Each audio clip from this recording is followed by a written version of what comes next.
Welcome back. SpiceJet is the next stock on our radar. It's under pressure on the back of its recent cost-cutting measures. Sonia is here to fill us in. Sonia.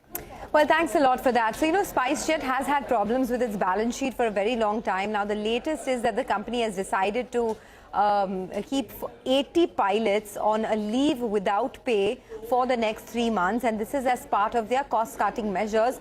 Remember, the fundraising program of SpiceJet has also not seen any fruition. In fact, no news of the recapitalization, despite the company coming out with a press release that they are in talks to raise money. Nothing has come through up until now. The company has been going through losses, severe losses, for a very long time. In fact, in the year gone by, they clocked in a loss of 1,722 crores. It has escalated quite a bit compared to the previous years, and there's been a slew of bad news for SpiceJet. So before this, the CFO resigned in the month of August. It's been 2 months of a delay in payments of salaries to the employees in the month of August itself. And the auditor has, after Q1, raised concerns about the company's balance sheet and its ability to remain as an ongoing concern.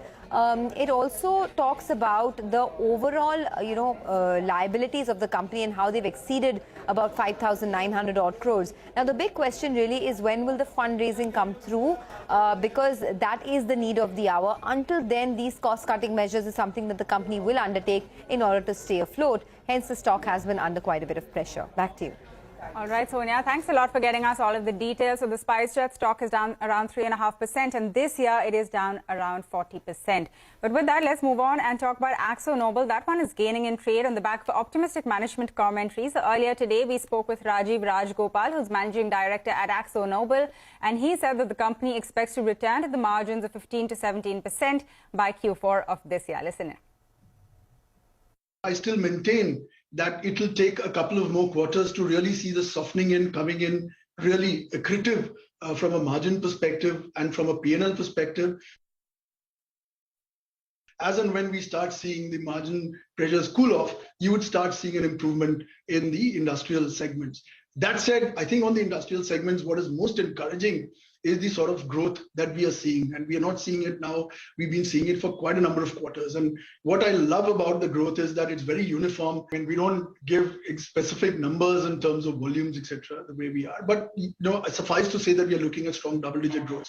What do we give targets on? Our intent is now to start really being material in the industry and really start being in the top 3 in terms of growth. We've gained market share in the decorative paints, something that we want to consolidate and build on. Remember, when you look at decorative paints, we've got a very high share in the premium. So when you look at brand Dulux, we've got the Dulux Velvet Touch advertising going on. We've seen across all the channels, etc. So, that's a brand which has really revived very well, doing very well, having strong demand. Similarly, Dulux Weather Shield, which is our exterior brand, is doing extremely well. So, our endeavor has been to really, how do you gain across in the mass market, where we are slightly underrepresented historically. We actually spend 3 to 4.5%, not 6%.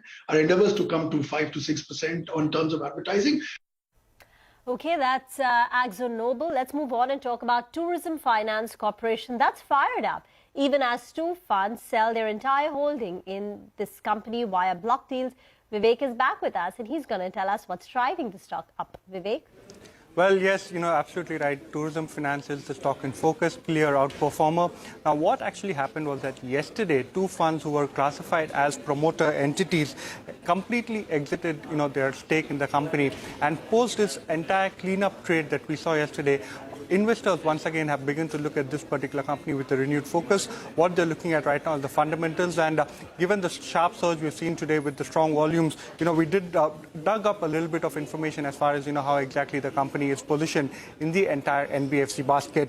So this particular company, of course, is a specialized financial institution for tourism infrastructure, with majority of its focus being towards the development of hotels. The current market cap after today's move is around 640 crore. And if you're talking about the book value of the stock, around 105.5, which means that, the company trades at a 0.7 times price to book, significantly undervalued compared to other NBFC peers. So this is what, at this point of time, is actually driving quite a bit of, stock market investor enthusiasm. The other thing, of course, to keep in mind, historically, if you look at this particular company, IFCI used to own a significant stake of almost 24%, which it completely exited in 2017. Post that, in September 2021, a very interesting fundraise happened. The company took a capital preferential issue of almost 65 crore with promoters participating, and P.S. Jayakumar, the ex-MD and CEO of Bank of Baroda, actually also had participated in this particular fundraise. So currently, if you're talking about who actually owns TSCI and what is the promoter entity, LIC has a significant stake. LIC and Oriental Insurance around 4.23%. An individual by the name of Sanjeev Thomas holds close to 5%. Very interesting to see how the stock and the company performs going forward. Vivek, thank you very much for filling us in on that. By the way, for our markets, as we pointed out, there has been a bit of a recovery. We've trimmed our losses to about a quarter of a percent nick. This compares with about a 0.5% fall that we had when we started trade. IT is seeing a bit of a recovery. The Nifty IT index is virtually at the high point. The Nifty IT index has recovered more than 0.5% from the day's low. Infosys, just take a look at the chart of Infosys. Infosys is still in the red. It's down 0.4%.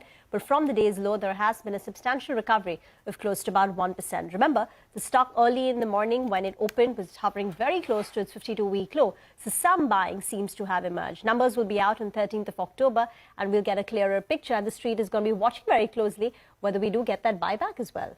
Oh, absolutely. We'll watch out for that. And seems like you're alerting us that the earnings season is not too far away at all. So we'll watch for that.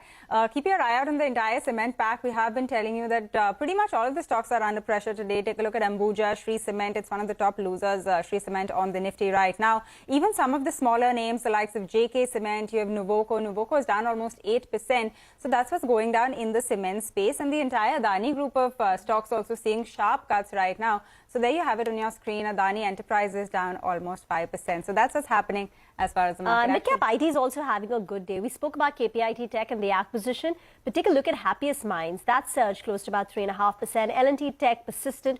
All of them are seeing buying coming through at lower levels. Well, that's all the time we have for you in Midcap Radar. Thank you for watching.